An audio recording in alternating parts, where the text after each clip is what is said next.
굿모닝,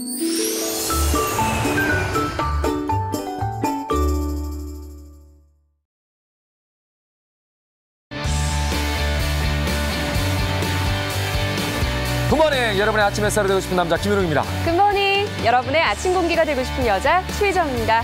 자, 오늘 수도권에는요, 두 번째로 미세먼지 비상 저감 조치를 시행합니다. 그래서 오늘도 출퇴근 시간에는요, 대중교통을 무료로 이용할 수가 있다고 하는군요. 그렇습니다. 출근 시간대인 첫차 출발부터 오전 9시까지, 또 퇴근 시간대인 오후 6시부터 9시까지 무료로 이용할 수 있고요.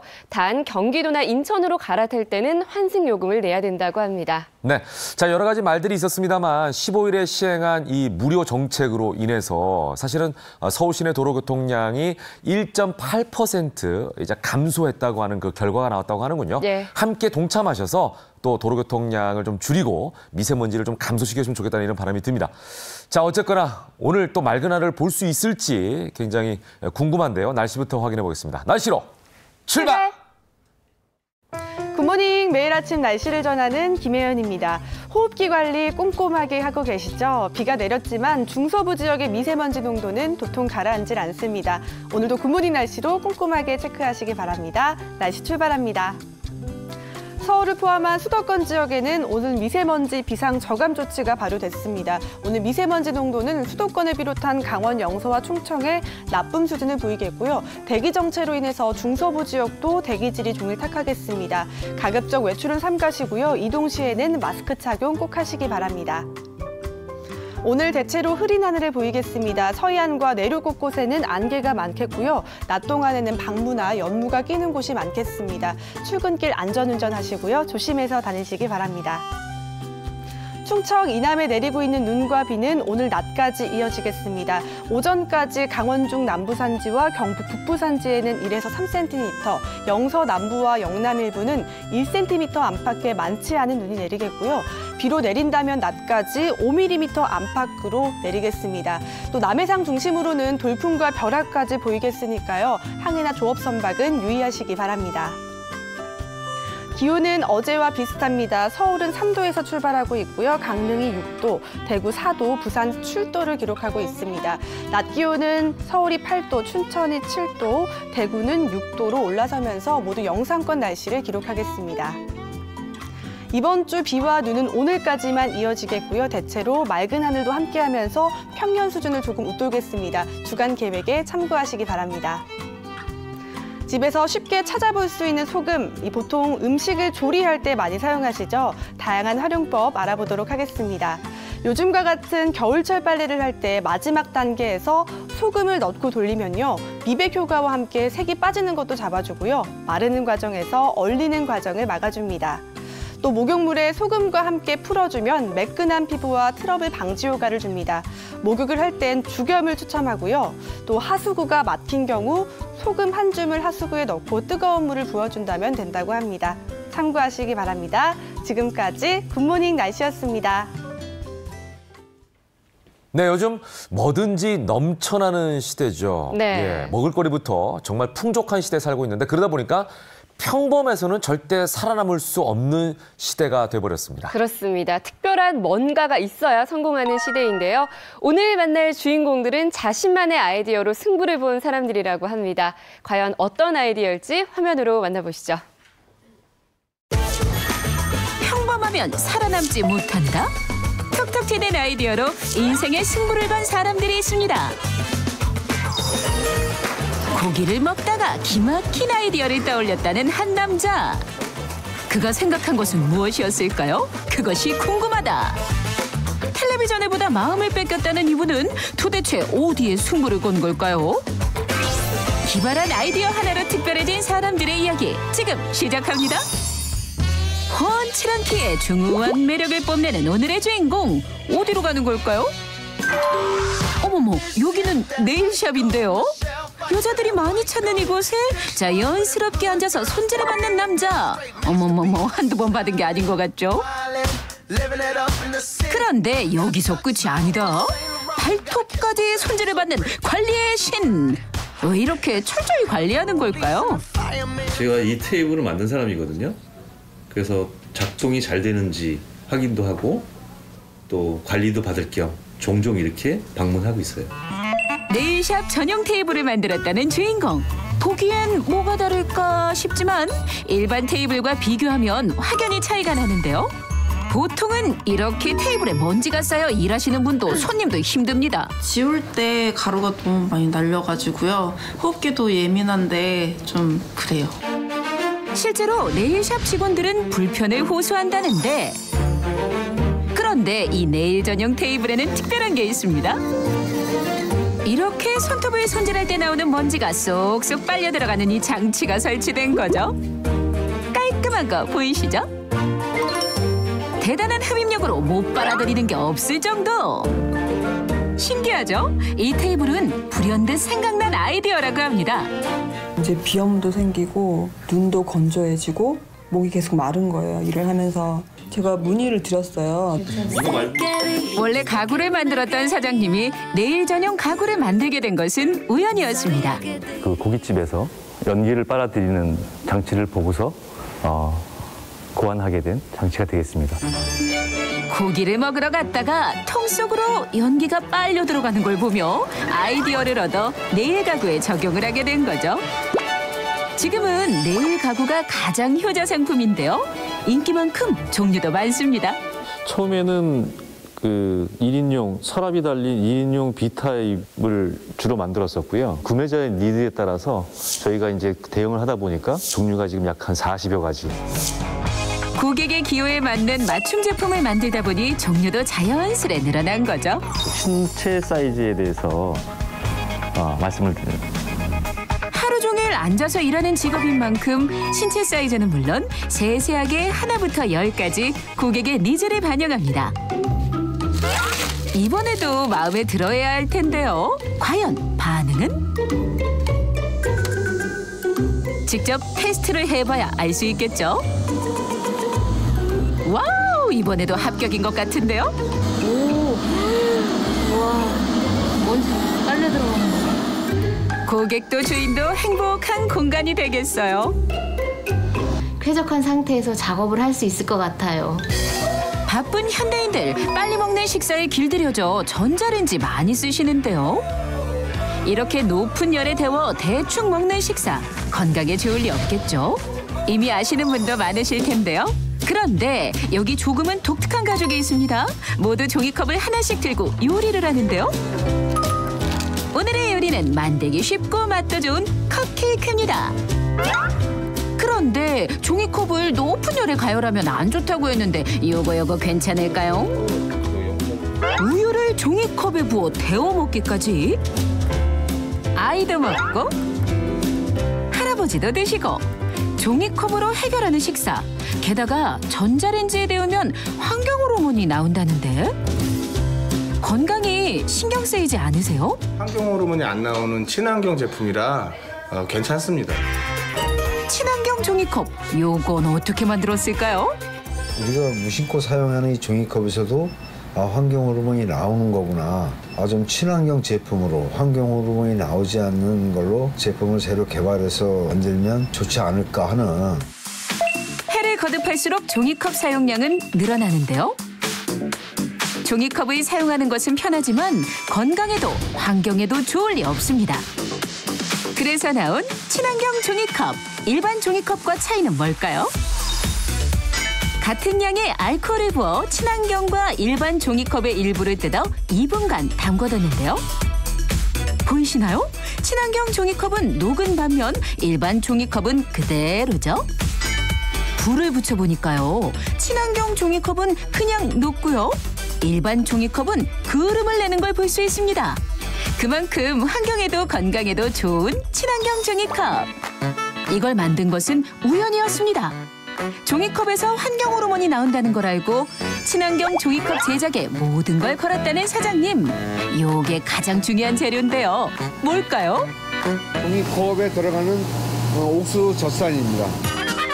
옥수수에서 녹말을 분리해서 포도당을 추출하고 그 젖산을 발효시켜 응축한 다음 종이컵에 이용하는 겁니다.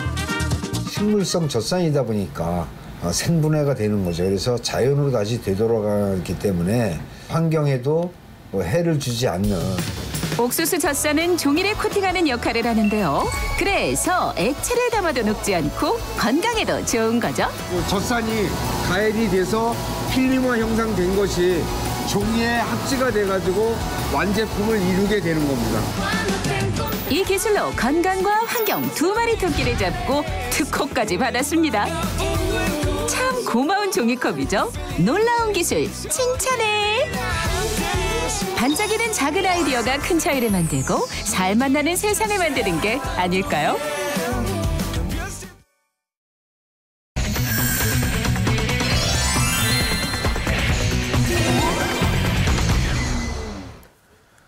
피플 앤 이슈 함께하겠습니다. 오늘도 정철진 칼럼니스트 나오셨습니다. 어서 오십시오. 네, 반갑습니다. 네. 자, 2천만 원을 훔치고 달아난 절도범이 아무도 예상치 못한 웃기고 황당한 이유로 검거가 됐는데요. 범인을 잡은 결정적인 단서, CCTV도 아니고 지문도 아니었습니다. 눈 위에 발자국이었다고 하는데 네. 어떻게 된 일이죠? 이게 그러니까 세계 토픽, 해외 토픽에서 나올 법한 이야기가 네. 이제 바로 우리 이제 광주 지역에서 발생을 했는데요. 본격적인 이야기에 앞서서 제가 시 한 편을 좀 소개를 해드리려고 합니다. 네. 조선시대에 이양원 선생이 지은 야설이라는 시라고 하는데요. 그 내용을 이렇게 보면 이런 대목이 있습니다.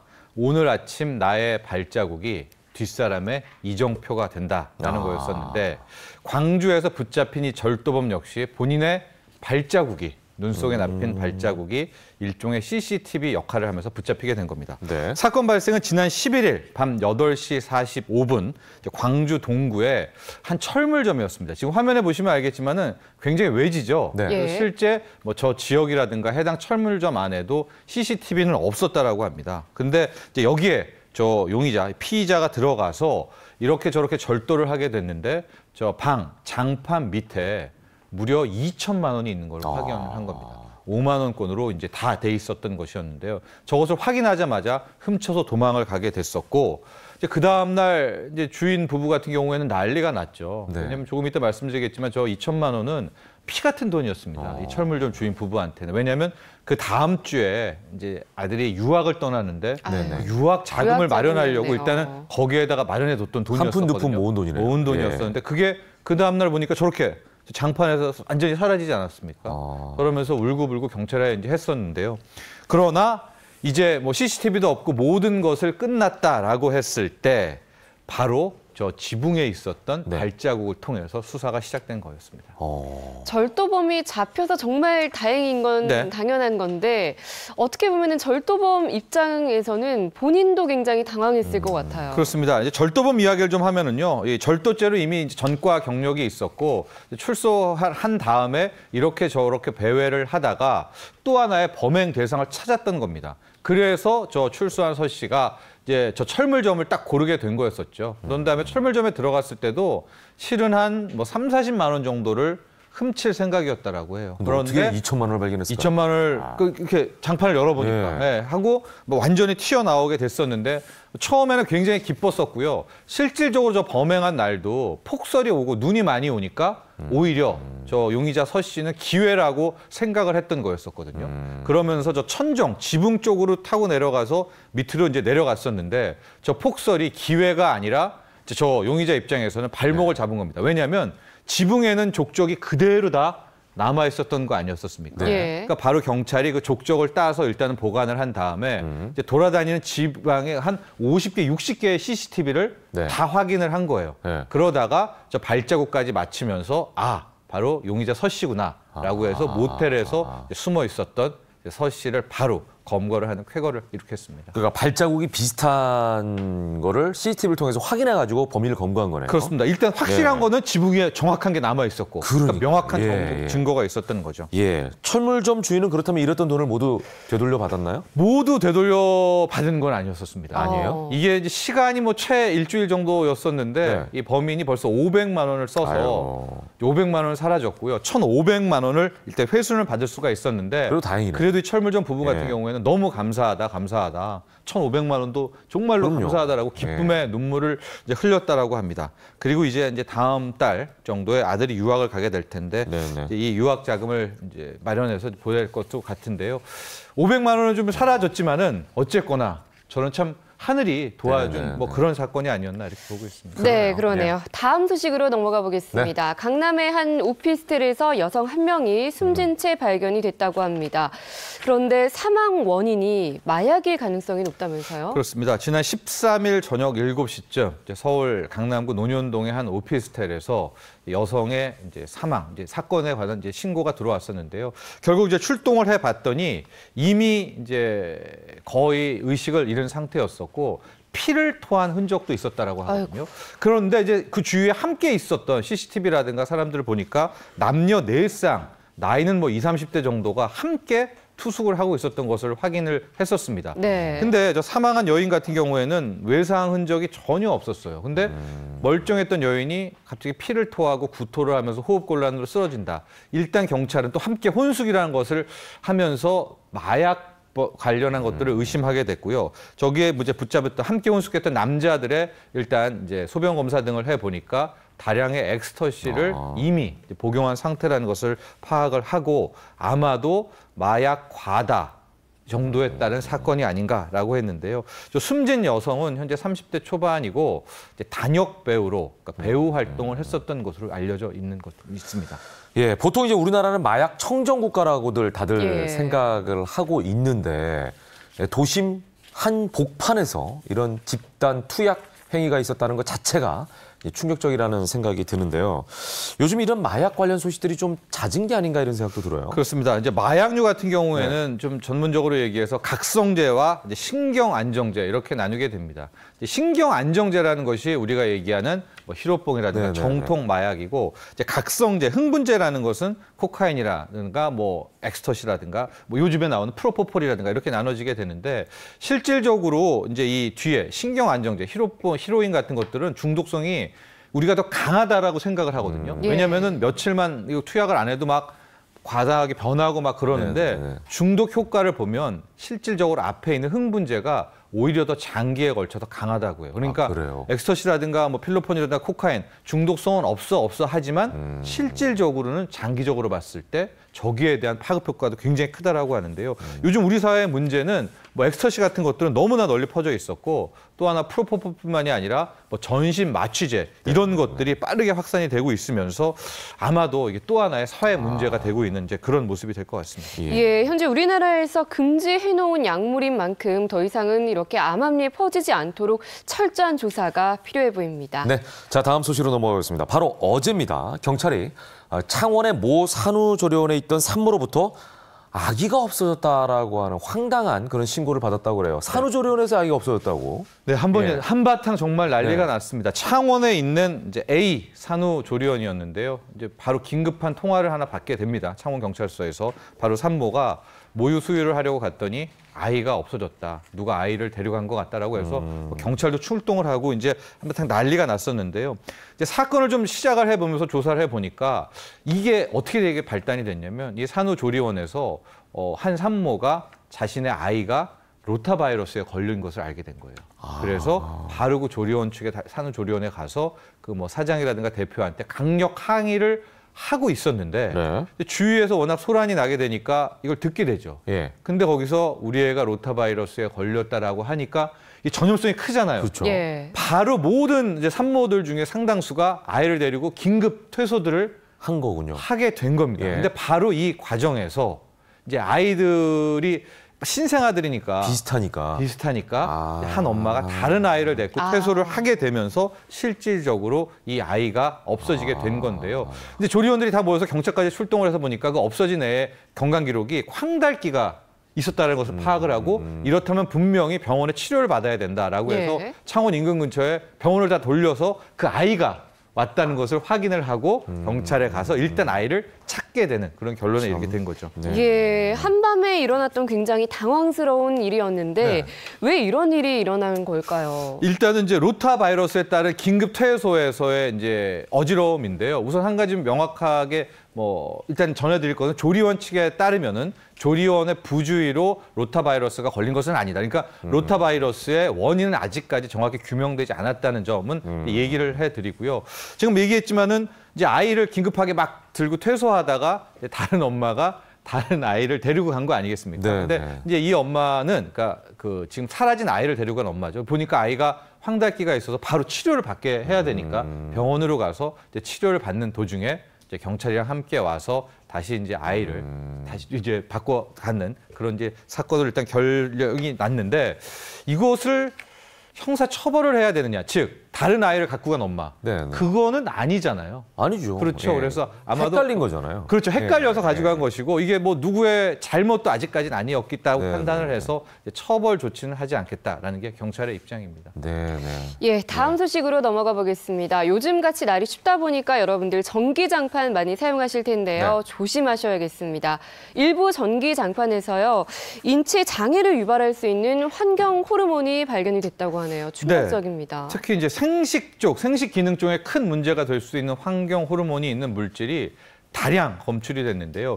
그 환경 호르몬의 물질, 이제 프탈레이트계 가소제라고 합니다. 근데 바로 이 프탈레이트계 가소제가 우리가 이제 겨울에 즐겨 쓰고 있는 전기 장판에서 다량 검출됐다라고 하는데요.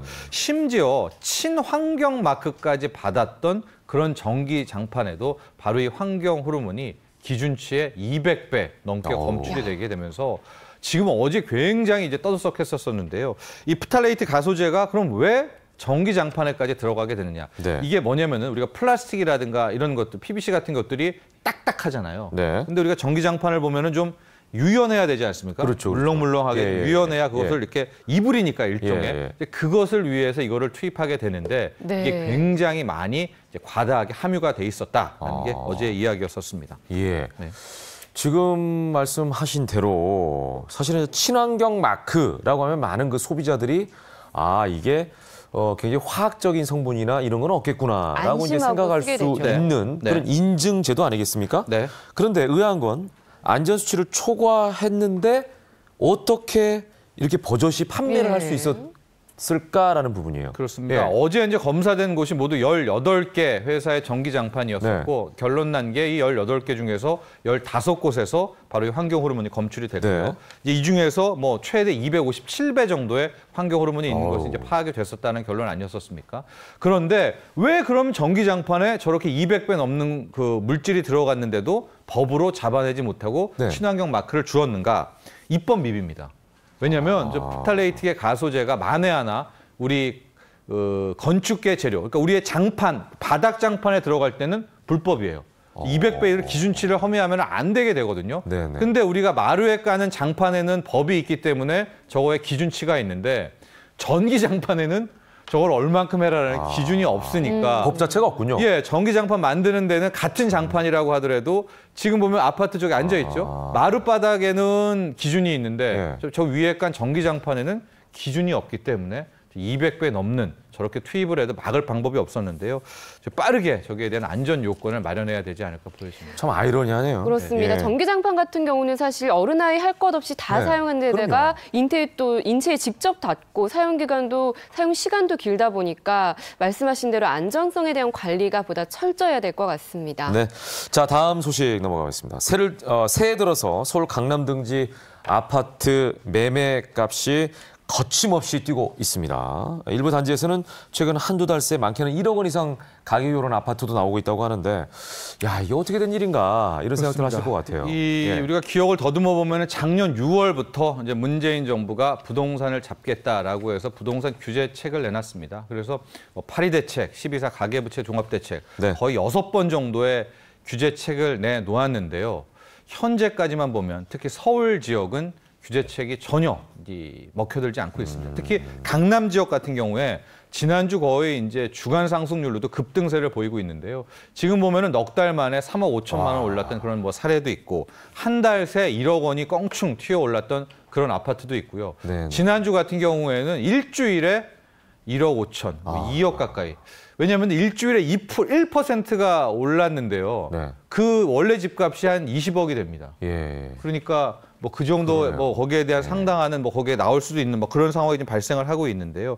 이렇게 되니까 정부에서도 굉장히 당혹스럽고 아니 그렇게 강력한 규제책을 내놓고 있는데 왜 강남 그러니까요. 집값은 예. 계속해서 오를 수밖에 없는가? 여기에 대한 또 국민들의 의문점도 커지고 있고 뭐 이런 예. 상황이 되었습니다. 예, 말씀하신 것처럼 그동안 이렇게 많은 대책이 있었는데 잡히기는커녕 오히려 집값이 뛰고 있잖아요. 네. 아, 이해가 안 되네요. 이해가 안 돼요. 지금 보면은요, 전국적으로 놓고 봤을 때 지방은 이미 고점에서 꺾여서 굉장한 하락세를 보이고 있고요. 네. 서울 아파트만 승승장구하고 있는데 서울 아파트도 또 들여다보면 강남 3구, 그다음에 인근 뭐 광진구라든가 아니면 양천구 쪽에서 국한돼서 이렇게 상승세가 이어가고 있습니다. 그러니까 지금 규제책이 발표된 이후에 거의 5% 이상이 이제 오르고 있는, 저 광진구 같은 경우에는 오히려 파리 대책 나온부터 5%까지 이제 오르고 그러네. 있지 않습니까? 예.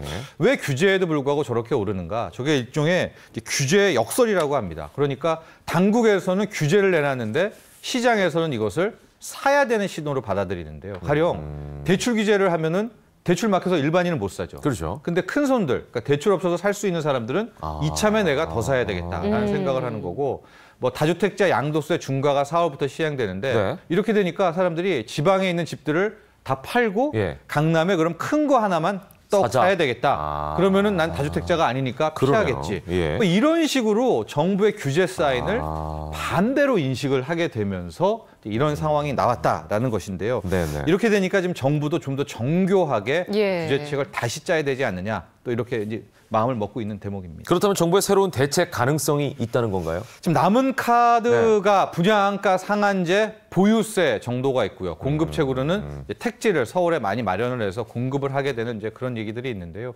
오늘 아침에 나온 얘기를 좀 들어보니까 보유세를 시행을 하되 네. 지금 급등하고 있는 강남의 좀 맞춤형 일종의 좀 특별한 변형된 종부세, 변형된 보유세 같은 것들을 좀 고민하고 있다라는 얘기도 함께 나오고 있는데요.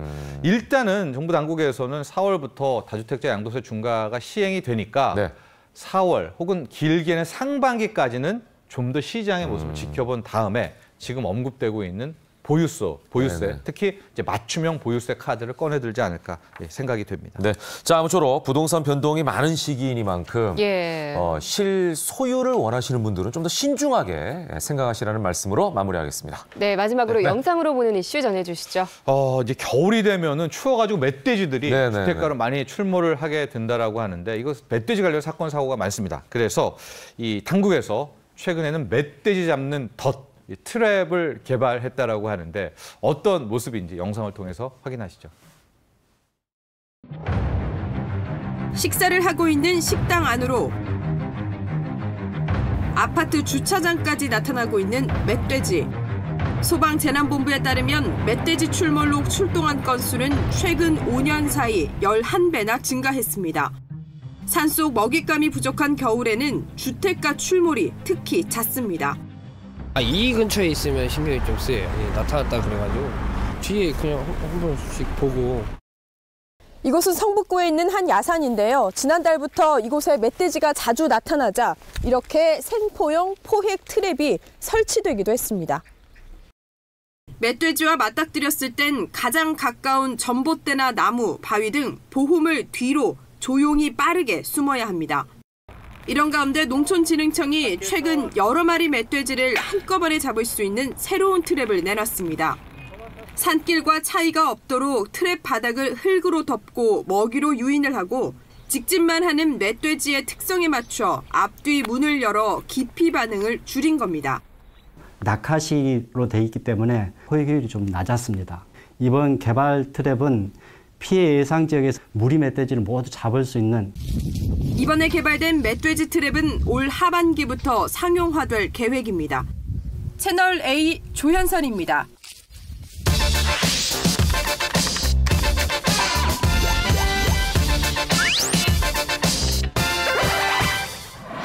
생방송으로 함께하고 있습니다. 김현욱의 굿모닝. 지금 시간은 8시입니다. 이번에는요. 한 주간에 벌어졌던 여러 가지 연예가 소식을 모아서 전해드리는 주간 핫토픽 시간입니다. 네, 오늘 스튜디오에 두 분 모셨습니다. 먼저 홍종선 대중문화 전문기자 인사드립니다. 반갑습니다. 네, 그리고 김묘성 연예부 기자 함께하겠습니다. 네. 어서 오세요. 자, 먼저 주간 핫토픽 첫 번째 순서는요. 어떤 스타에게 맑은 날씨가 펼쳐졌고 또 어떤 스타에게 흐린 날씨가 펼쳐졌는지 연예의 온도를 날씨로 알아보는 시간입니다. 연예의 온도 먼저 추혜정 씨가 전해드리겠습니다. 네, 주간 날씨 연애 온도입니다. 오늘은 흐린 날씨부터 살펴보도록 하겠습니다. 네, 우울한 표정의 배우 성유리 씨입니다. 무려 10년간 드라마 출연료를 받지 못했다고 하는데요. 성유리 씨의 이 용기 있는 폭로를 기점으로 속속 드러나는 연예인 출연료 문제 저희가 잠시 후 짚어보도록 하겠고요. 이번에는 맑은 날씨로 넘어가 보도록 하겠습니다. 쨍하고 해 뜰 날처럼 아주 밝은 표정의 배우 이영하 씨입니다. 강동원 이전의 80년대 원조 꽃미남 배우죠. 그동안 스크린과 안방극장을 오고 가며 연기 인생의 40년을 바쳤는데요.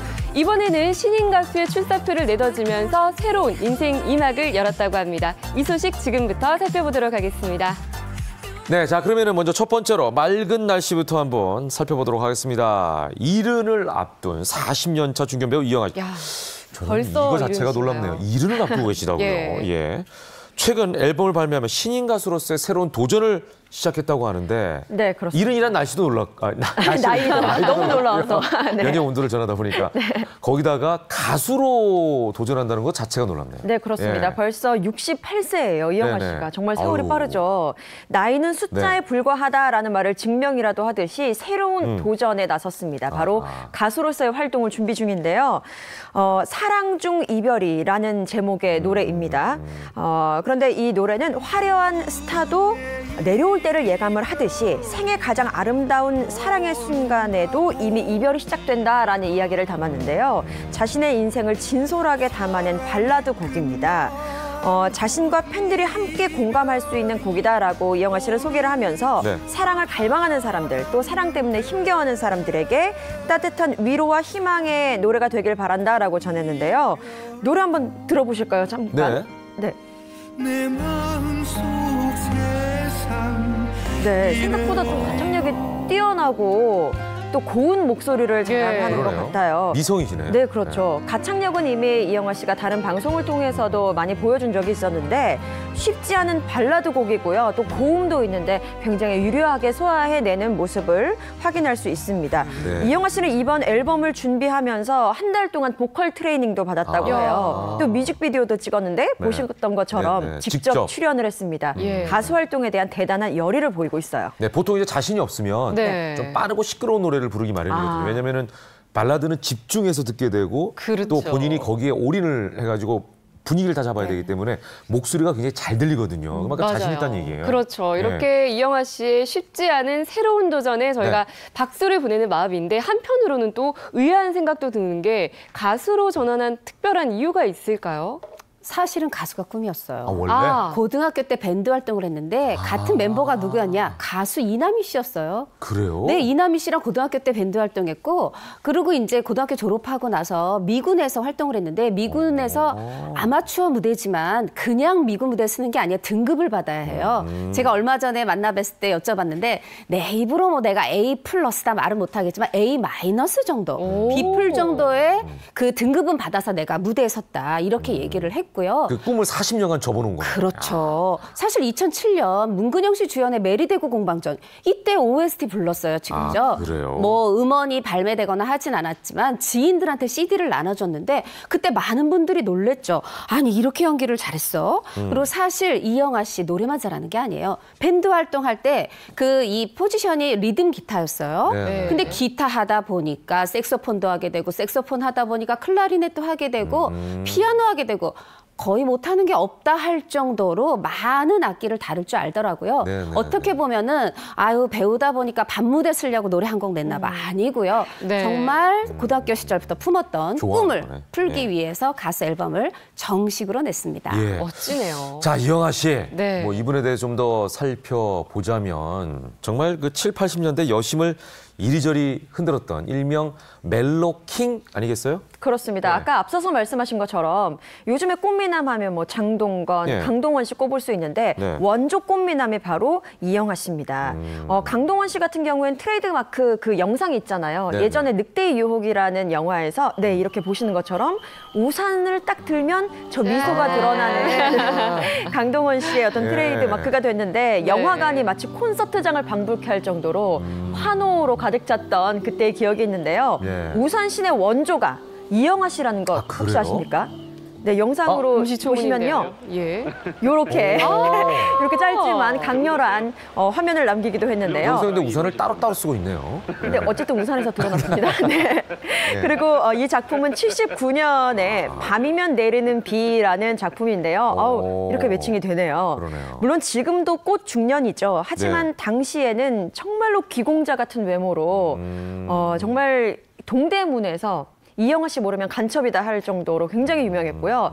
또 주변에 여자 학교들 있잖아요. 예. 여학생들에게도 굉장히 인기가 많을 정도로 그야말로 당대로 휘어잡았었는데 말씀하신 것처럼 가수가 꿈이었습니다. 그래서 68년에 사실 이영하 씨가 뮤지컬 배우로 데뷔를 했어요. 그러다가 69년부터 77년까지는 극단에 들어가서 연극 배우로서 활동을 했고 77년에는 영화 문과 드라마 행복의 문이라는 작품을 통해서 연예계에 데뷔를 합니다. 그리고 같은 해에 KBS의 특채 배우로서 발탁이 돼요. 그래서 이제는 많은 분들에게 얼굴을 본격적으로 알리기 시작하는데 네네. 그러다가 86년에 안개기둥, 그리고 87년에 우리는 제네바로 간다, 91년에 단지 당신의 여자라는 이유만으로 이 세 작품을 통해서 대종상에서 3번 나무주연상을 탑니다. 굉장한 성과를 얻었고요.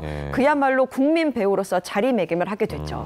예, 이영하 씨가 이렇게 대중들의 큰 사랑을 받다 보니까 결혼과 이혼에도 정말 세간의 그렇죠. 관심이 집중이 됐었는데 네네. 두 분이 최근에도 연락을 주고받고 있다면서요? 맞습니다. 그 사실 26년간이나 결혼 생활을 한 부부잖아요. 맞아요. 그 드라마 젊은 느티남으로 만나서 1981년에 정말 그 너무너무 잘생긴 이영하 씨야 너무너무 어여쁜 선우은숙 씨가 결혼을 했던 거예요. 네네. 그랬는데 26년이 지나 2007년 어느새 벌써 10년이 됐네요. 예. 26년 만에 이혼을 했는데 사실 그때 많은 분들이 놀라셨죠. 정말 인꼬 부부였는데. 맞아요. 네. 근데 지금도 사실 아이들이 있잖아요. 하다 보니까 자연스럽게 문자도 주고받고 또 생일이면 같이 만나서 밥도 먹고. 친구가 됐네요. 네, 그렇죠. 근데 노래가 사랑 중 이별이 이 얘기가 뭐냐면 사랑하다가 자연스럽게 물 흐르듯 이별이 오듯이 물론 노랫말은 우리가 살아가면서 자연스럽게 죽음도 찾아온다.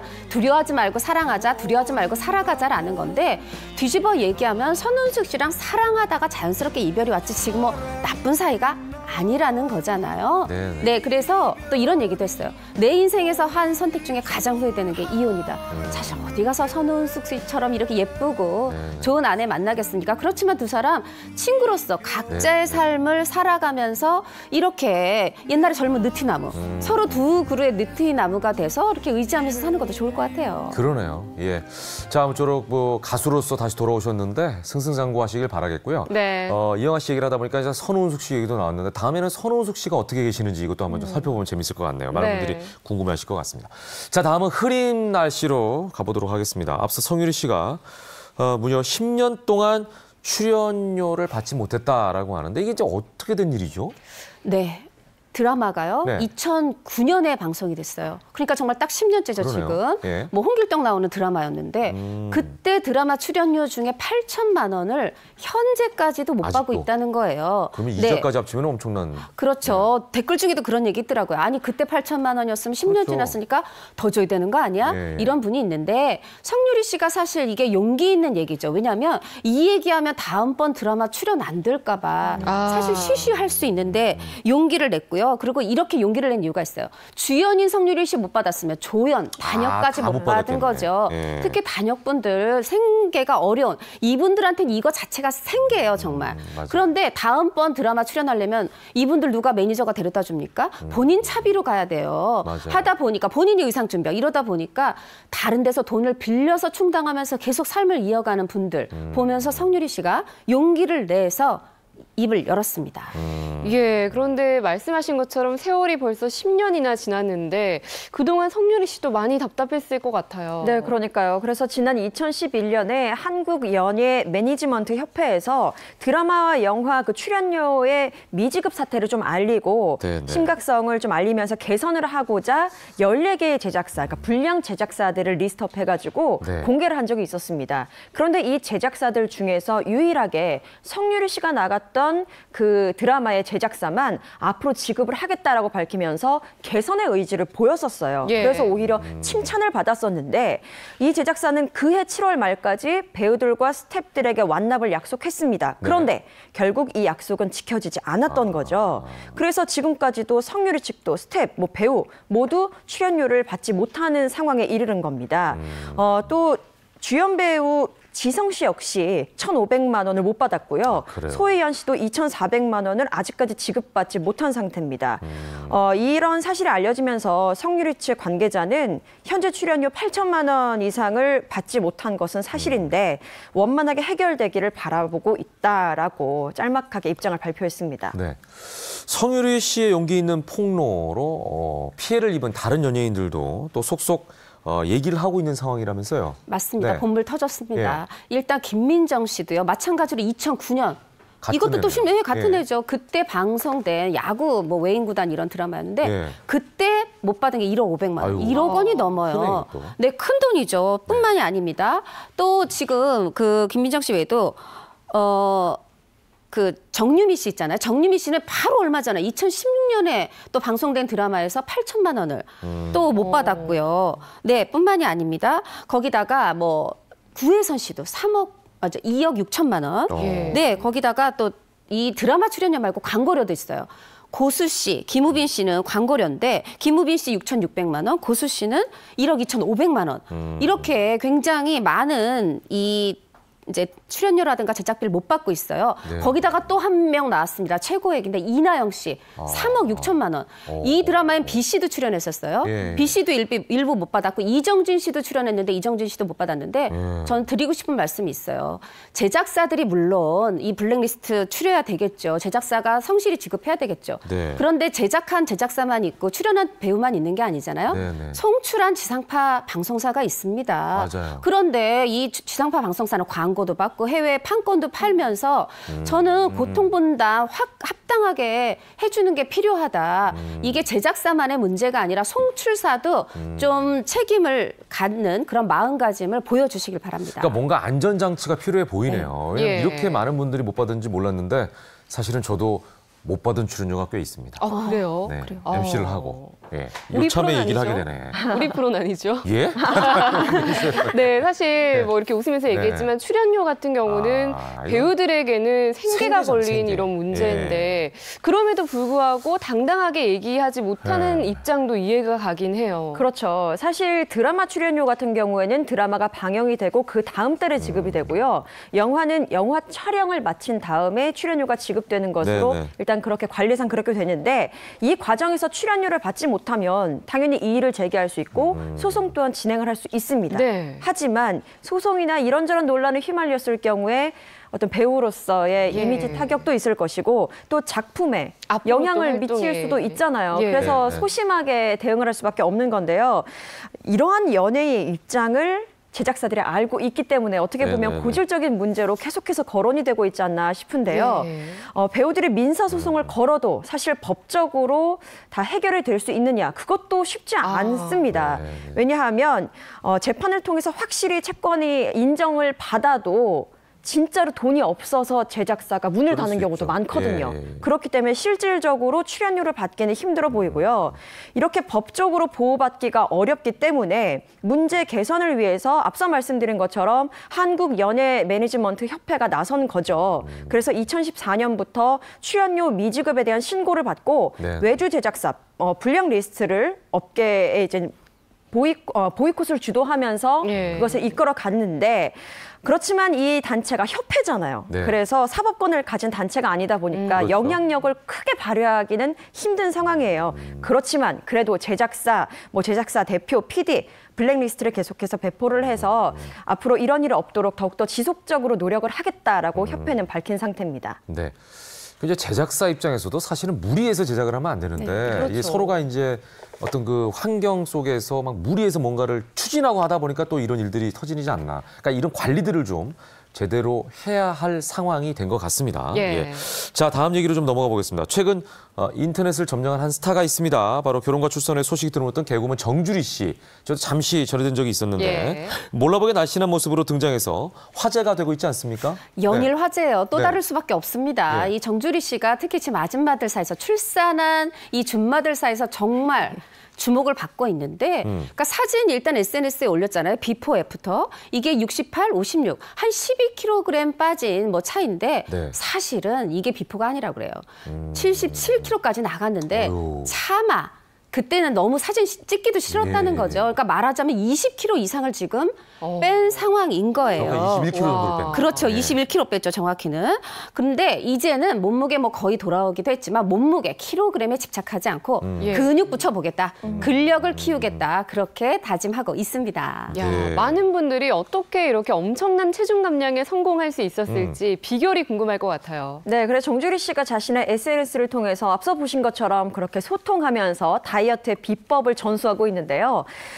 헬스장이나 개인 트레이닝을 받는 것은 사실 육아 때문에 힘들다고 해요. 네네. 그래서 집에서 실내에서 자전거를 타고 또 운동 대신에 계단을 오르내리는 것을 습관화했다고 합니다. 그리고 트레이너들이 강의나 홍보 영상을 많이 만들잖아요. 네. 그것을 보면서 계속해서 따라하고 특히 줌바 댄스가 본인에게 가장 잘 맞는 다이어트 비법이었다라고 알리기도 했는데요. 무엇보다 중요한 것은 식이 조절이겠죠. 그렇죠. 그전에도 말씀드렸습니다. 고지방 저탄수화물 위주의 식단을 꾸려서 이제 먹었는데 소고기는 비싸니까 저렴한 수입산을 이렇게 잔뜩 사가지고 먹었다라고 말씀을 드렸었고 또 가족들의 도움이 컸다고 하죠. 증조 할머니가 맞아요. 때마다 양배추를 삶아 데쳐주셔서 그걸 먹었고 또 어머니께서는 손수 만드신 두부를 해주셔서 네. 그걸 먹으면서 다이어트에 성공했다고 합니다. 네. 뭐 사실 사람들이 나를 바라볼 때 나의 외형도 중요하겠지만 네. 다이어트를 하는 가장 중요한 목적은 뭐니 해도 본인의 건강 때문 아니겠습니까? 그렇습니다. 그래서 새해가 되면 항상 나오는 목표 중에 네. 하나도 바로 이제 다이어트라고 할 수가 있겠는데요. 예. 근데 이게 말로만 참 쉽지 실천하기가 너무 어려운 게 또 다이어트예요. 맞아요. 예, 그래서 다들 여성분들 특히 예. 다이어트에 대한 고충 공감하실 것 같습니다. 그렇습니다. 예. 지난 8일에 실제로 한 빅데이터 업체가 신년 계획 관련 빅데이터를 분석을 해봤는데요. 결과가 참 재밌습니다. 네. 사람들이 새해 계획으로 가장 많이 언급한 단어가 공부와 여행을 제치고 다이어트가 1위에 올랐다고 하는데요. 작년에 예. 이어서 2년 연속이라고 하네요. 그러네요. 다시 말하면 매년 계획을 세워도 또 매번 실패한다는 말일 텐데. 예, 예. 그래서 준비했습니다. 새해 다이어트 가자! 네, 예. 당신을 자극하는 다이어트 유발자. 먼저 첫 번째 다이어트 유발자는요. 네. 바로 누구냐면요. 원조 베이글녀 조여정 씨입니다. 그렇습니다. 저희가 이분들을 보면서 좀 자극을 받아야 된다라는 차원에서 프로 다이어터 6인방을 소개할 텐데 첫 번째는요. 조여정 씨입니다. 예, 소개 좀 해주시죠. 맞습니다. 조여정 씨 지금 모습 나오고 있는데 사실 네. 지금 38살인데 아우, 그렇게 나이가 많아요? 근데 실제로 그렇겠네요. 제가 만나봤어요. 근데 동안이잖아요. 정말 동안일 뿐 너무 아니라 동안이시죠? 몸이 굉장히 탄탄하고 정말 황금 비율이에요. 네, 사실 최근에 이제 영화 인간죽독도 그랬고요, 후궁도 네. 그랬고요, 뭐 워킹걸도 그랬고 보면은 정말 몸에 군살 하나 없잖아요.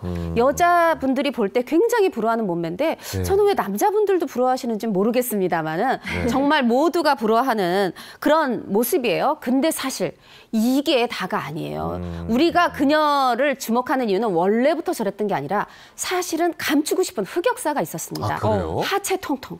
아, 합동. 네, 맞습니다. 합동 합의. 저도 그 족이거든요. 아, 그래요? 네. 그런 모습이었는데 노력을 통해서 저렇게 탈바꿈 된 거예요. 어떤 노력을 했느냐.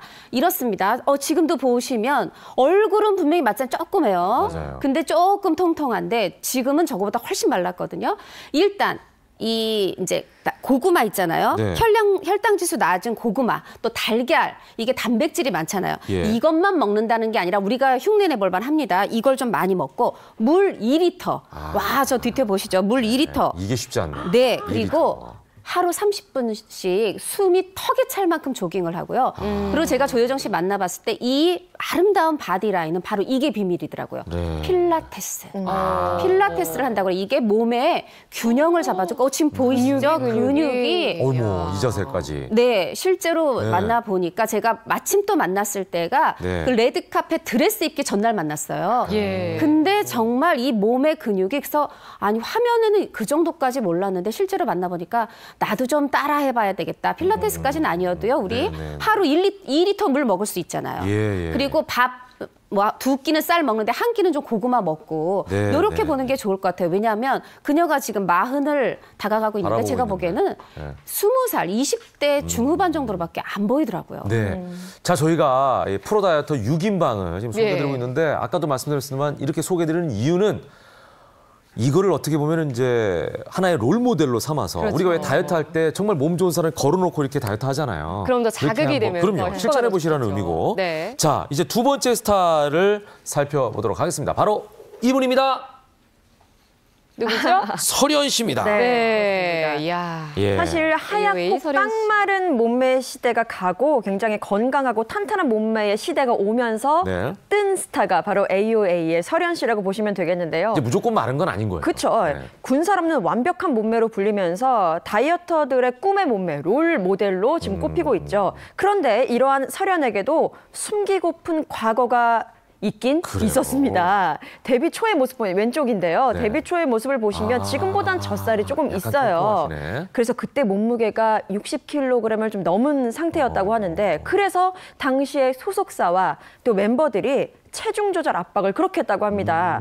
그래서 한 리얼리티 프로그램에서는 설현 씨가 일어나자마자 고구마를 먹으니까 이 멤버가 뚱땡아 그거 버려! 라고 하면서 압박을 가하는 모습이 또 전파를 타기도 했는데요. 설현 씨가 굉장히 유달리 이렇게 식성이 좋습니다. 그래서 이렇게 짜장 라면을 먹는 그 영상이 공개가 됐을 때 조회수가 1000만을 돌파하기도 했어요. 그만큼 먹는 것을 굉장히 좋아하고 잘 먹는 걸로 유명한데 이런 설현 씨가 총 13kg을 감량을 했습니다. 몸무게가 앞자리가 6에서 4로 2번이나 바뀐 거죠. 근데 그 비법이 바로 1일 1식 다이어트인데요. 닭가슴살, 계란, 방울토마토, 그릭 요거트 이런 것들을 딱 하루에 한 번만 먹는 겁니다. 너무나도 힘들었기 때문에 다이어트를 하면서 와 진짜 연예인 못하겠다 이런 생각이 들 정도로 고충이 컸다고 하는데요. 자신의 리즈 시절 그 사진을 보면서 체중 감량 욕구를 불태웠다고 하는데 말씀하신 것처럼 그 통신사 화보 사진이 자신에게도 강한 자극이 됐다고 해요. 스스로의 사진을 보면서. 스스로의 사진을 보면서 그렇게 감량의 의지를 불태웠다고 하고요. 진짜로 그 다이어트를 하는 데 있어서 누군가의 사진을 보면서 자극을 받는 것이 큰 도움이 된다고도 합니다. 우리 이제 그 사진을 보면서 많은 분들이 제일 왼쪽에 있는 사진인데. 그렇죠. 많은 남성분들이 훔쳐가셨죠. 그리고 이제 이거는 뭔가 처리한 거 아니야? 이런 얘기가 나올 정도로 좀 완벽한 그 뒤태라는 평가를 했었죠. 설현 씨 얘기 들어보니까 정말 아이돌도 아무나 못하겠다 이런 생각까지 드는데요. 다음 다이어트 유발자를 살펴보도록 하겠습니다. 바로 이분입니다. 배우 강소라 씨입니다. 정말 명품 몸매네요. 사실 이제 저 원피스가 3만 원대라는 거 아닙니까? 근데 300만 원 명품 원피스로 만든 건 바로 명품 몸매였는데 제가 어느 결혼식장을 갔습니다. 누군가가 굉장히 너무 이만큼 가더라고 열심히 먹고 있는 거예요. 음식을 누구지 하고 봤더니 배우 강소라 씨예요. 많이 드셨어요? 그 본인 얘기하더라고요. 먹는 거를 엄청 좋아한다. 근데 그녀에게도 또 감추고 싶은 비밀이 있어요. 먹는 거 좋아하고 특히 빵 좋아하는데 1초 강호동이라고 불리는 그 사진이 있습니다. 저거예요. 이게 강소라 씨예요? 이게 강소라 씨입니다. 껴지지가 않네요. 고등학교 때는요. 교복이 안 맞아서 우리 그런 친구들 있죠. 체육복 입고 등하교하고 이태원 가서 빅사이즈 찾으러 다니고 하루 10끼 먹었다고 해요. 그런데 제가 이제 강소라 씨 만났을 때도 본인이 옛날보단 덜 먹지만 이 음식 좋아하는 건 못 버렸다는 거죠. 그래서 설현 씨처럼 한 끼 아닙니다. 3끼 다 먹어요. 그런데 어떻게 지금 이렇게 명품 몸매가 유지되느냐? 많이 움직이는 겁니다. 다른 비결이 없어요. 뭐냐 하면은 일단 3끼 먹긴 먹는데 저녁 6시 이후에는 금식하고 최대한 움직이는데 발레, 강소라 씨입니다. 발레, 산책, 자전거, 연예인 이거 없이 저렇게 막 다니고요. 그리고 근육을 만들기 위해서 수영, 승마. 와, 야, 완전 황골탈퇴했네. 그렇죠. 저 완전히 뇌에 저렇게 발레 저렇게 하고 다이어트만 하면 저렇게 다리도 스트레칭이 되는 거예요? 운동을 정말 얼마나 피나게 노력했는지 알 수가 있죠. 그러네요. 근데 정말 또 강소라 씨 것도 우리가 해볼 수 있을 것 같아요. 삼시세끼는 먹는데 6시 이후에 금식하고 가능하면 조금이라도 더 움직이려고 노력하고. 원칙을 지키면 되겠네, 어떻게 보면. 그렇죠. 정말 제가 그녀가 먹는 거 좋아한다는 건 왜냐하면 주변에 지금 누가 지켜보는 줄 모르고 막 먹는 모습을 봤기 때문에 그러니까 우리도 충분히 할 수 있습니다. 네네. 3만 원대 네. 비싼 거 사지 마시고 싼 옷을 내 몸으로 아름답게 한번 만들어 보시죠. 저렇게 아름답게 관리하시니까 또 멋진 남자친구도 생기지 않았습니까? 네. 자, 계속해서 다음 다이어트 유발자를 만나보도록 하겠습니다. 누구죠? 바로 에일리 씨입니다. 네, 에일리 씨는 참 건강미 넘치는 모습을 자랑하고 있죠. 또 폭발적인 가창력으로 연예계의 대표적인 섹시 여가수로 꼽히고 있는데 네네. 에일리 역시 혹독한 다이어트를 계속해서 하고 있습니다. 에일리는 원래는 살이 굉장히 잘 찌는 체질이라고 해요. 그래서 청소년기에는 활동량이 많다 보니까 그래도 괜찮았는데 네. 이 대학교 들어가서는 앉아서 공부만 하다 보니까 체중이 굉장히 불어난 거죠. 그러다가 가수를 준비하면서 한국에 오면서 이제 폭풍 다이어트가 시작이 됩니다. 예. 열심히 다이어트를 했는데 하지만 그 체질도 있고 워낙 건강한 체질이라서 네네. 그런 건강미를 감추지는 못한다고 해요. 그래서 억울한 경험이 또 있다고 하는데 한 번은 심하게 다이어트를 해서 무대 위에 올라가서 라이브로 고음을 딱 부르는데 핑 돌더랍니다. 그래서 쓰러질 뻔했는데 건강한 허벅지가 딱 버텨주면서 쓰러지지도 않았다라고 하는데 다행이네요. 자신은 너무나도 힘든데 차라리 쓰러지기라도 하면 주변에서 아 에일리가 많이 힘들구나라고 알아줄 텐데 주변에서 알아보지도 못할 정도로 너무나도 건강해서 참 억울하기도 하다라고 이야기를 전하기도 했는데요. 다이어트 비법은 역시 탄수화물을 끊는 겁니다. 역시 네, 탄수화물을 일절 섭취하지 않는다고 하고요. 다만 채소 안에도 조금의 탄수화물이 있기 때문에 건강에는 그렇게 무리가 되지 않는 선에서 다이어트를 하고 네네. 또 탄수화물을 끊으면 뱃살도 빠져서 굉장히 도움이 된다라고 밝힌 바 있습니다. 네, 그러니까 이렇게 생각하면 좋을 것 같아요. 지금 뭐 채소에도 탄수화물이 들어있다고 얘기했잖아요. 네. 우리가 고기를 안 먹고 어지러워서 어떻게 살아 이런 네. 얘기하는데 저는 무슨 생각하냐면 고기를 안 먹으려고 노력해도 먹다 보면 고기가 들어간 음식이 굉장히 많아요. 그렇죠. 네, 그렇게 생각하시면 돼요. 예, 이걸 안 먹으면 어떡하지 이게 아니라 그렇게 줄이려고 노력해도 어쩔 수 없이 먹는 경우가 맞아요. 많다. 이렇게 생각하시면 조금 위로가 되지 않을까 예. 이런 생각을 합니다. 네, 다음 다이어트 유발자 넘어가 궁금하네요. 보겠습니다. 지금 여성분들만 나왔는데요. 남성분이요. 조진웅 씨네요. 예. 네, 진리의 스투핏, 아재 파탈, 조진웅 씨입니다. 사실 키가 185cm예요. 한때는 지금 이렇게 멋있지만 120kg까지 될 때가 있었습니다. 거구요? 거구지. 네, 사실. 근데 그게 바로 언제냐면 2004년 영화. 우리 형 때 감독이 좀 찌워줄래? 왼쪽. 네, 저 때는 솔약국집 아들들 때고요. 저보다 맞아요. 더 쪘었어요. 뭐냐면은 그 속에서 이제 분식집 아들, 바보 아들 역할을 했었거든요. 이렇게 쪘다가 바로 2011년 그 드라마 속에서 한치아 씨한테 뻥 차이는 총각을 연기하다 보니까 사랑을 잃고 살을 30kg를 뺐습니다. 그런데 거기서 또 18kg를 더 뺐으니 언제냐? 지난해 영화 해빙 여기서 도대체 신구가 살인범인지 조진웅이 살인범인지 다른 누가 살인범인지 정말 그 모습을 그 날렵하게 연기를 했는데요. 이 조진웅 씨의 비법 우리가 또 따라볼 만해요. 예. 소식입니다. 가능한 적게 먹고 그러다 일주일에 한 번은 근데 먹을 수 있는 만큼 맛있는 거 많이 먹어요. 네. 그렇게 해서 스트레스, 다이어트로 인한 스트레스를 푸는 건데 저는 그 일주일에 한 번 많이 먹는 그날 만났습니다. 네. 덕분에 아주 거의 안주를 10개 이상 시켜서 제가 힘들었습니다. 예, 그러니까 자기에게 포상을 해주는 거예요. 그렇죠. 그러니까 그렇죠. 끊임없이 평생 내가 소식을 해야지 그러면 스트레스를 받으니까 이 방법도 굉장히 현실적으로 좋은 방법인 것 같습니다. 네. 자, 이제 마지막 주인공 네. 여섯 번째 어떤 다이어트 분일지. 유발자 누굴까요? 공개합니다. 바로 소지섭 씨입니다. 이분은 원래 몸매 좋기로 유명한 분이죠. 그렇죠. 수영 선수 네. 출신이기도 하고 근육줄 몸매를 자랑하면서 네. 소간지라는 별명까지 얻었는데 그것만큼이나 유명한 것이요. 입금 전후가 180도 다른 스타로 소지섭 씨가 유명합니다. 진정한 프로군요. 네, 그렇죠. 평소의 모습을 보면요. 굉장히 후줄근하게 입기도 하고 그냥 수염이 덥수룩하기도 하고 이렇게 네. 난해한 패션을 선보이기도 하는데요. 네네네. 가장 이슈가 됐던 게 2013년이었습니다. 연말 시상식장에서 스스로 스타일링한 옷을 입고 나왔는데요. 일명 마술사 패션, 이렇게 모자를 벗으면 비둘기가 나올 것만 같은 그런 그러네요. 패션을 선보이면서 화제가 됐었고요. 또 2015년에는 드라마 대본 리딩 현장에서 친근한 바디라인과 실종된 턱선을 보여주면서 굉장히 화제가 됐었습니다. 그래서 그때에 사람들이 극중 배역이 살집이 있는 역할이겠구나 싶었는데 헬스 트레이너였습니다. 그런데 반전은 한 달 후에 일어나죠. 근육줄 몸매와 날렵한 V라인으로 회복을 해서 돌아온 겁니다. 네, 그때 연기 파트너가 신민아 씨였는데요. 예. 워낙 살을 빼는 모습을 보면서 오히려 옆에 있는 자신이 좀 통통해 보일까 봐 조절을 했어야 됐다라고 말할 정도였는데요.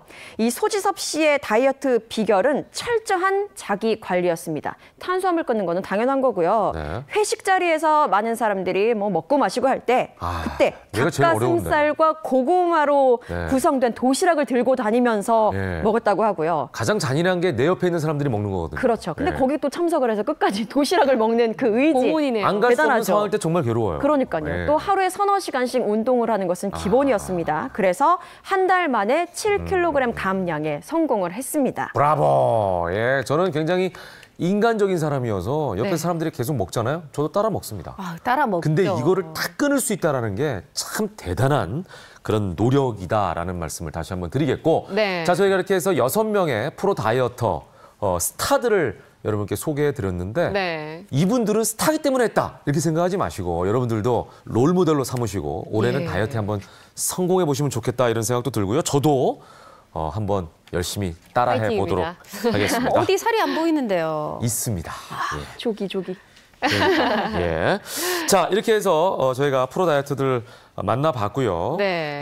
이 다이어트를 생각하면서 이제 스타들은 저희가 보여드렸지만 네. 이 스타들의 다이어트 자극 명언을 이번에 또 저희가 준비를 한번 해봤습니다. 예. 먼저 제가 준비해봤는데요. 제가 한 명언은 아니고요. 네. 모델 이소라 씨가 이런 말을 했다고 네. 합니다. 인생은 살이 쪘을 때와 찌지 않았을 때로 나뉜다. 우와. 이런 말을 했다고 하네요. 이소라 씨 정도면 근데 이런 말 할 자격 있지 않나요? 자격 있습니다. 그러네요. 그리고 또 한 명의 자격 있는 분이 있어요. 이거 누가 말한지 혹시 아십니까? 세 끼 다 먹으면 살쪄요. 당연한 거 아니에요?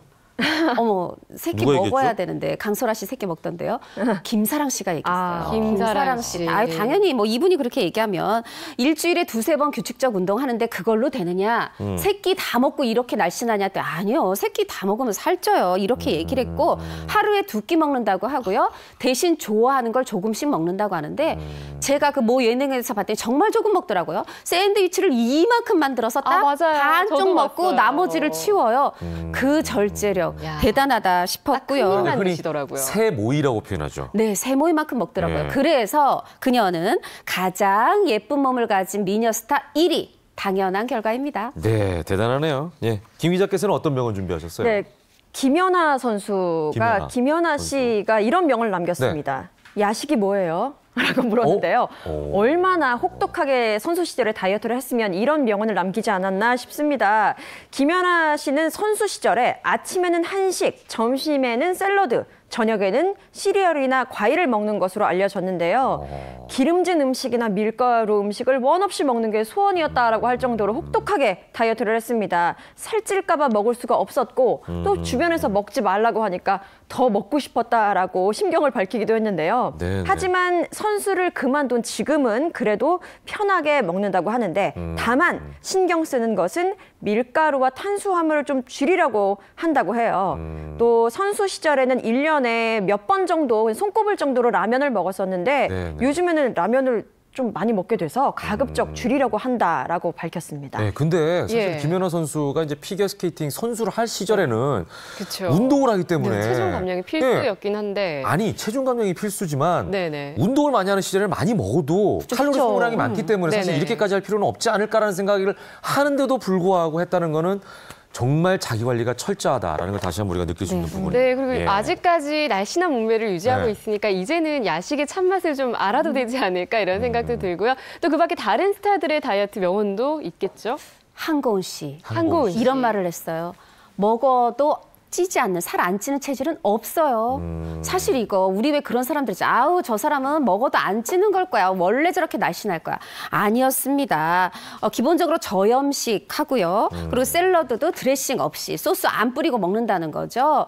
그래서 아니 원래 살 안 찌는 체질인 줄 알았어요. 그랬더니 먹어도 살찌지 않는 체질이란 없다. 이런 명언을 남겼습니다. 네, 그렇습니다. 또 다이어트 하면 빼놓을 수 없는 집단들이 있습니다. 바로 네네. 여자 아이돌, 걸그룹이겠죠. 그렇죠. 소녀시대 출신 제시카 씨는 이런 말을 남겼습니다. 죽을 만큼 운동하고 죽지 않을 만큼 먹었어요. 라고 하는데 과거에 살짝 뱃살이, 사실 뱃살도 아니에요. 그런데 이것들이 이게 사진으로 돌아다니면서 자극을 받았고 열심히 다이어트를 해서 이렇게 매끈한 몸매를 만들었는데요. 네네. 또 마마무의 솔라 씨 같은 경우에는 팬사인회에서 팬들이 이제 종이에 요즘 다이어트를 하려고 운동을 하는데 응원 메시지 좀 주세요. 라고 조언을 좀 구하니까 죽을 것 같지만 죽지 않습니다. 라고 강하게 이렇게 조언을 해서 많이 또 이렇게 명언이네요. 화제가 되기도 했습니다. 그러네요. 예.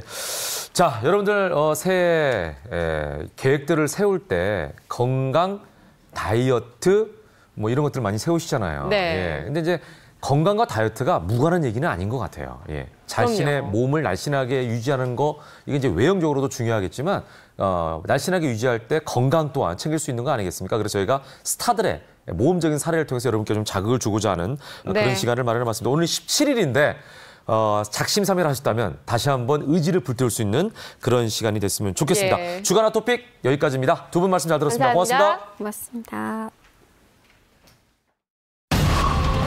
1970년 와우 아파트 붕괴, 1994년 성수대교 붕괴, 1995년 삼풍백화점 붕괴.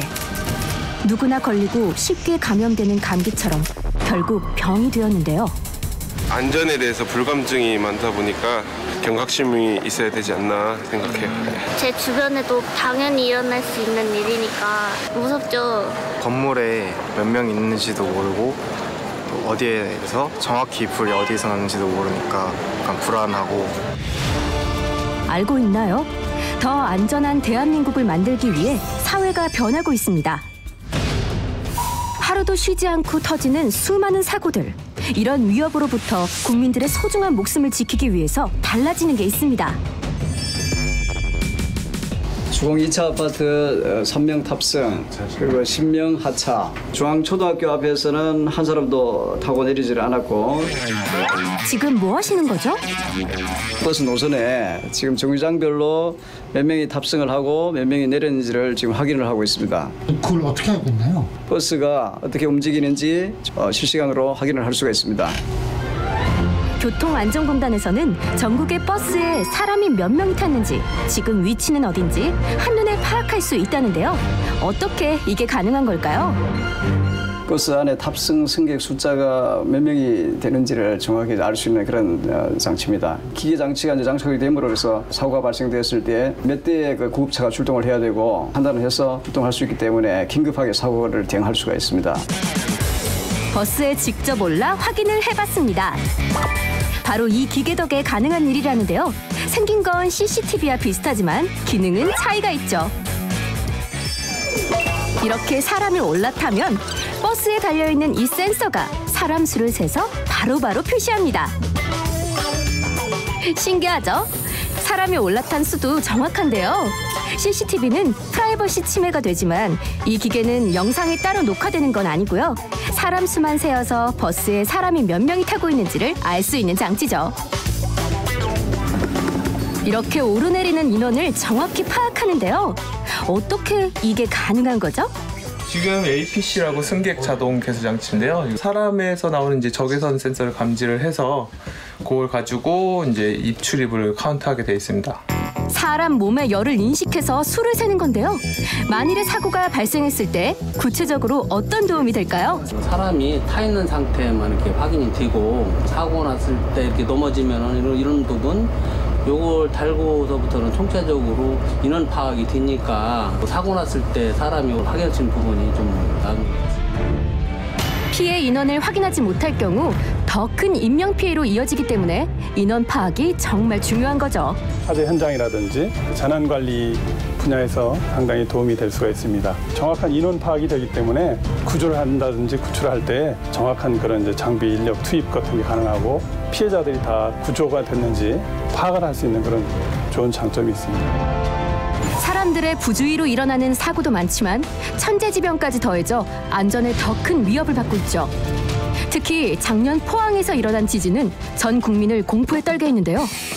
이런 천재지변에 대비해 변화하는 곳이 있어 가봤습니다. 올해 30년 된 학교. 겉보기에는 튼튼해 보이지만 건물 사이에 빈 공간이 있습니다. 방치하면 안 된다고요? 내벽과 외벽이 따로 놀아가지고 내벽을 긴밀하게 일체화시키면서 공사를 하고 있는 것입니다. 건물이 흔들리면 빈 공간 사이로 더 쉽게 벽돌이 무너져 더 큰 인명피해가 생기기 때문에 미리 예방하는 건데요. 핀으로 내벽과 외벽을 견고하게 연결을 시켜줍니다. 벽돌 사이를 연결해서 더 튼튼하게 고정하는 작업입니다. 과연 어떤 도움이 될까요? 외부의 치장 벽돌하고 본구조하고 아주 단단하게 핀으로 고정을 해줘야 됩니다. 지진이라든가 바람이라든가 외부의 하중이 작용하더라도 그 벽돌이 본 구조물에서 분리되지 않고 거기에 잘 붙어 있겠죠. 추가로 빈틈에 이걸 부어주는데요. 시멘트같이 생겼지만 특수 기능이 더해진 기능성 제품이라고 합니다. 10여 가지 특수한 재료를 섞어가지고 굳게 되면은 단열 성능도 우수하고요. 화재도 예방할 수 있는 재료로 만들었습니다. 일반 시멘트와 달리 단열에 접착력까지 더해진 이 제품으로 공간을 채우면 어떤 도움이 될까요? 잘 붙는다는 얘기는 지진이라든가 또는 바람에 의해서 건물이 흔들리더라도 밖에 붙인 그 치장 벽돌이 본 구조체에서 떨어지지 않겠죠. 잘 붙어 있겠죠. 접착력이 좋다는 얘기는 마감재하고 본 구조체하고 결속력이 좋다. 이렇게 이해하면 될 것 같습니다. 유비무환의 자세로 안전한 대한민국. 함께 만들어가는 건 어떨까요? 네, 이번에는요, 지역의 생생한 현장을 전해드리는 시간입니다. 구민이 네트워크 시간인데요. 네. 오늘은 어떤 곳인지 먼저 영상으로 확인하겠습니다.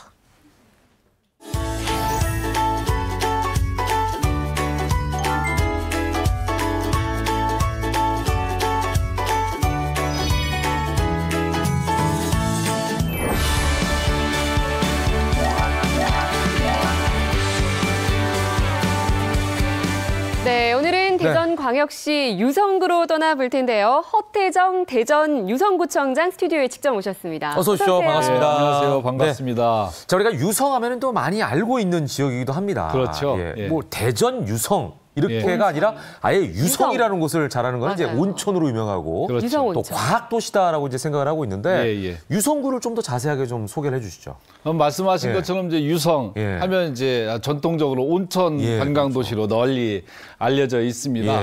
저희 부모 세대만 하더라도 신혼여행을 유성으로 올 정도로 전국적인 명성을 얻던 곳이 바로 유성인데요.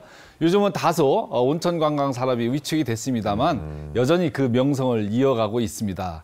뿐만 아니라 유성은요. 대덕 연구단지로 알려진 맞아요. 대덕 특구가 바로 이곳 유성에 위치해 있습니다. 26개의 정부 출연 연구기관을 비롯해서요. 1,600개가 넘는 관련 기관, 기업들이 입주해 있어서 대한민국의 과학을 선도하는 도시로서 유성에 우뚝 서고 있고요. 뿐만 아니라 유성구에는 카이스트, 충남대, 그리고 한밭대 등 3개 국립대가 위치해 있고요. 총 9개 대학이 위치해 있는 교육의 도시다라고 말씀드릴 수 있겠습니다. 예, 말씀하신 것처럼 유성구는 온천, 과학, 교육 이렇게 3가지 장점으로 나눠볼 수 있을 것 같은데 요즘 날이 춥다 보니까 먼저 온천 얘기 좀 해보죠. 온천을 조금 더 다양하고 특별하게 즐길 수 있는 방법이 있다면서요? 유성 온천에 가보셨으면 알 텐데요. 유성 온천로라는 걸 거리를 중심으로 해서 관련 관광 산업들이 발달되어져 있는데요. 유성 온천 관광로에 가면 조격장이 있어서 조격체험장에서 이 겨울에도 따뜻하게 온천을 즐길 수가 있고요. 누구나 다 체험을 할 수 있는 거네요. 그렇습니다. 뿐만 아니라 조격 카페도 설치가 돼 있어서 사상 체질에 의거해서 자기 체질별로 조격을 할 수 있도록 테마탕도 구성이 되어져 있습니다. 그래서 굳이 호텔까지 안 가셔도 온천을 즐길 수 있는 방법이 여러 가지가 있고요. 네네네. 뿐만 아니라 유성 온천은 온천을 주제로 한 축제가 있는데요. 5월 둘째 주가 되면 유성온천 문화축제가 온천 일원에서 펼쳐지는데요.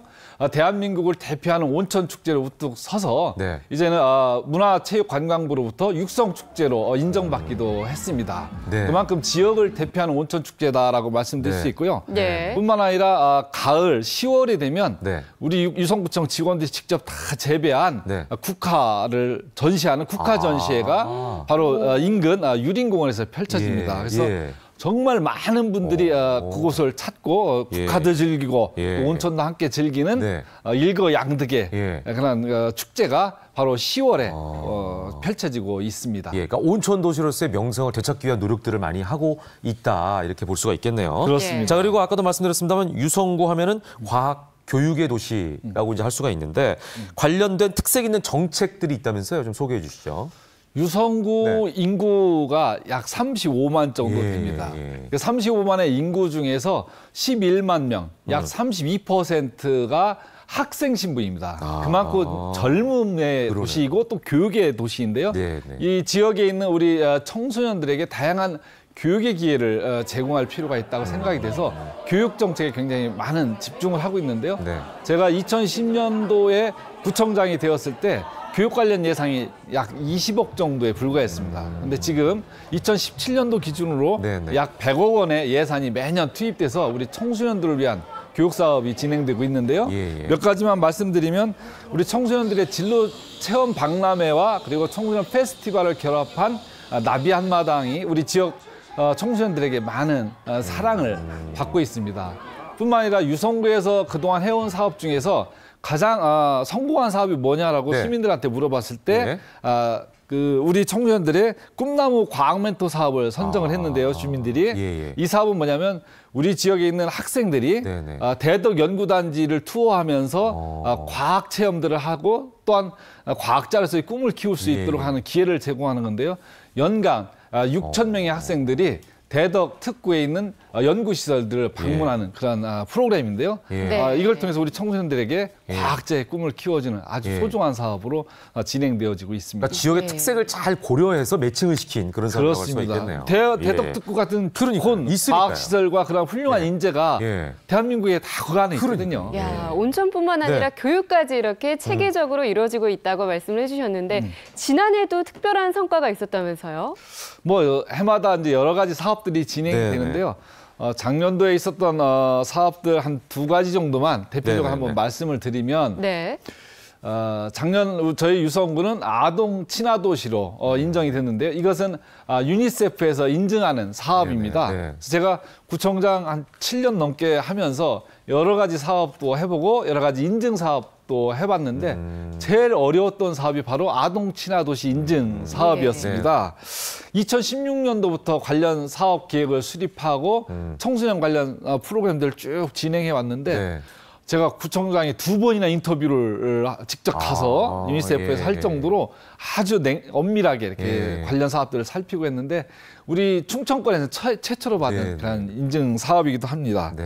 두 번째로 기억에 남는 것은 저희 유성구에서 10월에 유림공원 일원에 조성된 문학마을 작은 도서관인데요.